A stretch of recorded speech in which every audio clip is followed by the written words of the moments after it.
అల్లూరి సీతారామరాజు జిల్లా కొయ్యూరు మండలం బుదరాళ్ల పంచాయతీలో నేడు పెన్షన్ పంపిణీ బుదరాళ్ల గ్రామస్తులకి టీడీపీ పార్టీ నేతలు చంద్రరావు, మొట్టడం శ్రీను, సువర్ల సత్యనారాయణ, సన్యాసి దొర, మొట్టడం పెద్దబ్బాయి, ముర్ల రమణబాబు,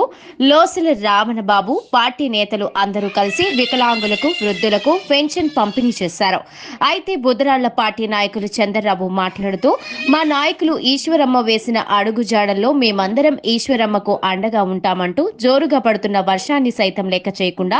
గ్రామంలో టీడీపీ నేతలు ముందుగా జనసేన అధినేత పవన్ కళ్యాణ్, ముఖ్యమంత్రి నారా చంద్రబాబు నాయుడు, ప్రధానమంత్రి నరేంద్ర మోడీ ఫోటోలకు పాలాభిషేకం చేసి పెన్షన్ పంపిణీ చేశారు.